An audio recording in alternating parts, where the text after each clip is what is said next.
Welcome to Edutech Niranjan YouTube channel. NGIPF পোর্টালে government aided sponsored শিক্ষক শিক্ষিকা বা group C group D librarian বা কর্মচারীরা কীভাবে ওয়ার্কফ্লো ম্যানেজমেন্টের আন্ডারে আপনারা প্রধান শিক্ষক বা TIC বা HYN থেকে ওয়ার্কফ্লো ম্যানেজমেন্টের আন্ডারে সেলফ রেজিস্ট্রেশন না করলে আপনারা কিন্তু কোনো কাজই করতে পারবেন না।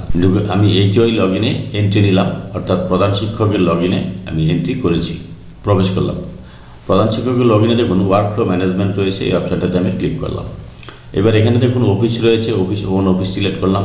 ফাংশনালিটি অ্যাডভান্স প্রসেসিং, এটা আমার করা হয়েছে, এর আগে আমি ভিডিও দিয়েছি। অর্থাৎ আপনারা যদি লোন নিতে চান, লোনের ক্ষেত্রে অ্যাডভান্স প্রসেসিং করে রাখতে হবে প্রধান শিক্ষকের এন্ড থেকে, সেটা আমি ভিডিওতে দেখিয়েছি। মিলিয়ন নমিনি প্রসেসিং যদি করতে চান, অর্থাৎ আপনারা যখন নমিনি এন্ট্রি করবেন, তো এখানে কিন্তু ফ্যামিলিয়ান নমিনিটাও কী করতে হবে, ফাংশনালিটিতে সিলেক্ট করে অ্যাড করতে হবে। তো এগুলোর ভিডিও আমি আগেই দিয়েছি, সেটা আমি আর দেখাচ্ছি না। আমি দেখাবো আজকে সেলফ রেজিস্ট্রেশন কীভাবে করবেন।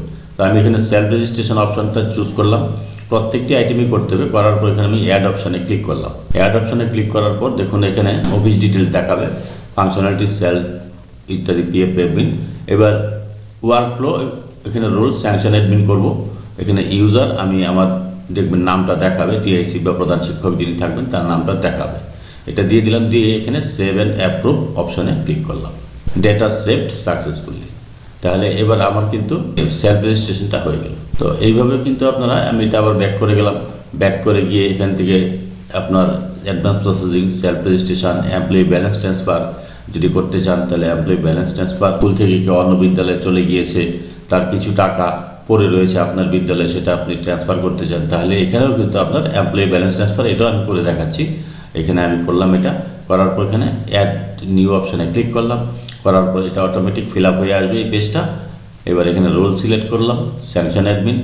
এবার হচ্ছে এখানে আপনার ইউজার হচ্ছে আপনার প্রধান শিক্ষকের নামটা চলে আসবে, এটা দিয়ে দিলাম, সেভ অ্যান্ড অ্যাপ্রুভ করে দিলাম।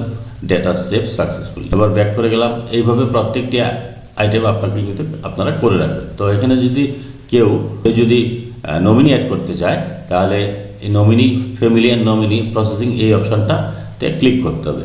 ক্লিক করে এখানে অ্যাড নিউ অপশানে ক্লিক করে দেখি। আমি এটা করেছি আগে, তার জন্য দেখবেন এটা কিন্তু আমি আর করতে পারবো না, এটা আগের ভিডিওতে আমি দেখিয়েছি।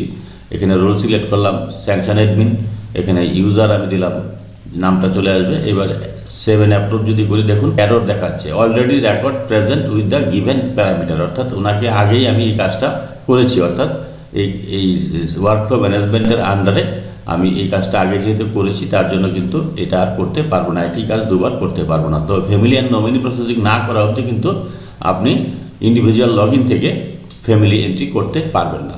তারপরে আরেকটা বিষয় দেখাচ্ছি, যেমন সাবস্ক্রিপশান যদি আপনারা PF এর চেঞ্জ করতে চান, তাহলে এখানে প্রধান শিক্ষক লগইন থেকে দেখুন সাবস্ক্রিপশান চেঞ্জ একটা অপশান রয়েছে, এই যে চেঞ্জ সাবস্ক্রিপশান, এই অপশানটা ক্লিক করতে হবে। এই অপশানটা ক্লিক করে অ্যাড নিউ অপশানে যাবেন।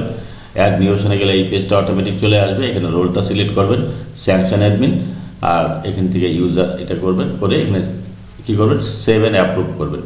তো আমি যেহেতু এটা আগেই করেছি, দেখবেন সেভ অ্যান্ড অ্যাপ্রুভ করলে এরর দেখাবে, এই যে দেখুন already record present with the given parameters. তো পরবর্তী ভিডিওতে PF এর সাবস্ক্রিপশান কীভাবে চেঞ্জ করার জন্য এমপ্লয়ি এন্ড থেকে আবেদন করবেন, সেটা পরবর্তী ভিডিওতে দেখাবো। যদি ভিডিওটি ভালো লাগে, please like, share and subscribe this channel to get notification off the next update. Thanks for watching this.